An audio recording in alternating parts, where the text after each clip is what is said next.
Hello friends, welcome to my channel strawberry fusion. ഇന്ന് നമ്മൾ ചെയ്യുന്നത് ബ്രെഡ് വെച്ചിട്ട് ചെയ്യാൻ പറ്റിയ നല്ലൊരു ഈസി ആയിട്ടുള്ളൊരു ദോശയാണ്. നല്ല സോഫ്റ്റ് ആയിട്ടുള്ള, നല്ല പഞ്ഞി പോലെ എന്നൊക്കെ പറയില്ലേ, ആ ടൈപ്പിലൊരു ദോശയാണ്. നമ്മൾ ചിലപ്പോൾ അരി വെള്ളത്തിലിടാൻ മറന്നു പോകും, അല്ലെങ്കിൽ അരക്കാൻ മറന്നു പോകും. അങ്ങനത്തെ ഒക്കെ ടൈമിൽ നമുക്ക് ചെയ്യാൻ പറ്റിയ നല്ലൊരു ദോശയാണിത്. ആദ്യം നിങ്ങൾ ഈ ചാനലൊന്ന് സബ്സ്ക്രൈബ് ചെയ്യുക. പിന്നെ അതിൻ്റെ കൂടെ തന്നെ ഒരു ബെല്ലൈക്കനും കൂടെ വരുമല്ലോ, അതുകൂടെ പ്രസ് ചെയ്താൽ ഞാൻ അപ്ലോഡ് ചെയ്യുന്ന എല്ലാ വീഡിയോസും നിങ്ങൾക്ക് കറക്റ്റായിട്ട് നോട്ടിഫിക്കേഷൻസ് കിട്ടും. നമുക്ക് ഈ ദോശ ഉണ്ടാക്കാൻ വേണ്ട ചേരുവകൾ എന്തൊക്കെയാണെന്ന് നോക്കാം. അതിന് വേണ്ടിയിട്ട് 5 ബ്രെഡ് എടുത്തിട്ടുണ്ട്. ഇത് വൈറ്റ് ബ്രെഡാണ് കേട്ടോ, നമ്മൾ നോർമൽ ബ്രെഡ് ഉണ്ടല്ലോ. പിന്നെ വേണ്ടത് 1/2 കപ്പ് റവ, പിന്നെ 1/4 കപ്പ് അരിപ്പൊടി, നമ്മുടെ പത്തിരിപ്പൊടി, 1/2 കപ്പ് തൈര്, 1 കപ്പ് വെള്ളം, ആവശ്യത്തിന് ഉപ്പ്, കുറച്ച് ചെറിയ ജീരകം, പിന്നെ ബേക്കിംഗ് സോഡ, നമ്മുടെ അപ്പക്കാരം. ഇനി നമുക്ക് ദോശ മാവ് ഉണ്ടാക്കണം. അതിന് വേണ്ടിയിട്ട് മിക്സിയിലേക്ക് നമുക്ക് ബ്രെഡ് ഇങ്ങനെ ചെറിയ പീസാക്കി കട്ട് ചെയ്തിട്ട് കൊടുക്കാം. ആദ്യം ജസ്റ്റ് ഒന്ന് പൊടിച്ചെടുക്കാം. പിന്നെ അതിലേക്ക് നമ്മുടെ ബേക്കിംഗ് സോഡയും ജീരകം വെച്ചിട്ടുള്ള എല്ലാ ചേരുവകളും ഇട്ട് കൊടുത്തിട്ട് നമുക്ക് നല്ലപോലെ അരച്ചെടുക്കണം. ഇവിടെ 1 കപ്പ് വെള്ളം കേട്ടോ ആദ്യം ചേർത്തത്.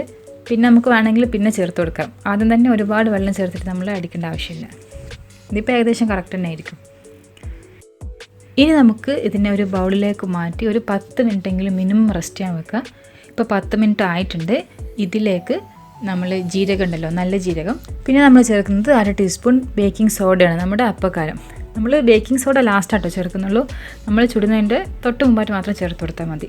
നല്ലപോലെ നമുക്കൊന്ന് മിക്സാക്കി എടുക്കാം. നമ്മുടെ മാവ് ഒരുപാട് ലൂസാവാൻ പാടില്ല, ഭയങ്കര കട്ടിയാവാൻ പാടില്ല കേട്ടോ. നമ്മളൊരു മീഡിയം ആ ഒരു ഇതിനകത്ത് മതി കേട്ടോ മാവ്.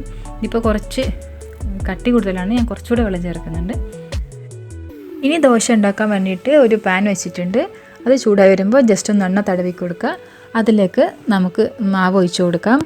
മാവ് ഒഴിക്കുമ്പോൾ ഒന്നുകിൽ ഈ തട്ടുകട സ്റ്റൈൽ ടൈപ്പ് നിങ്ങൾക്ക് ചെയ്യാം, അല്ലെങ്കിൽ നല്ല ചുറ്റി ക്രിസ്പി ടൈപ്പിലും ചെയ്യാം. ഏത് ടൈപ്പിലാണ് നിങ്ങൾക്ക് വേണ്ടത് അതേപോലെ ചെയ്തെടുക്കാം. പിന്നെ അത് കുക്കായി വരുമ്പോൾ അതിൻ്റെ മുകളിൽ കുറച്ച് നെയ്യ് കൂടെ തടവിയാൽ നമ്മുടെ ദോശ ഇവിടെ റെഡിയാവും. അപ്പോൾ സിമ്പിളായിട്ട് പരിപാടി കേട്ടോ. നമ്മൾ അരിയൊന്നും അരക്കൊന്നും വേണ്ട, അല്ലാതെ തന്നെ നമുക്ക് നല്ല ടേസ്റ്റായിട്ടുള്ള ദോശ കിട്ടും. എല്ലാവരും ട്രൈ ചെയ്ത് നോക്കുക. പിന്നെ ഇതിൻ്റെ കൂടെ കഴിക്കാനുള്ള ചട്നി ഇതിൻ്റെ മുമ്പ് ഞാൻ പോസ്റ്റ് ചെയ്തിട്ടുണ്ട്. അത് കാണാത്തവരുണ്ടെങ്കിൽ ഒന്ന് കാണാം, അതിൻ്റെ ലിങ്ക് താഴെ കൊടുക്കുന്നുണ്ട്. അപ്പോൾ എല്ലാവരും ട്രൈ ചെയ്ത് നോക്കുക. ഇഷ്ടമായിട്ടുണ്ടെങ്കിൽ ലൈക്ക് ചെയ്യുക, ഷെയർ ചെയ്യുക, കൂടെ ഈ ചാനൽ സബ്സ്ക്രൈബും കൂടി ചെയ്യുക. Thank you, by.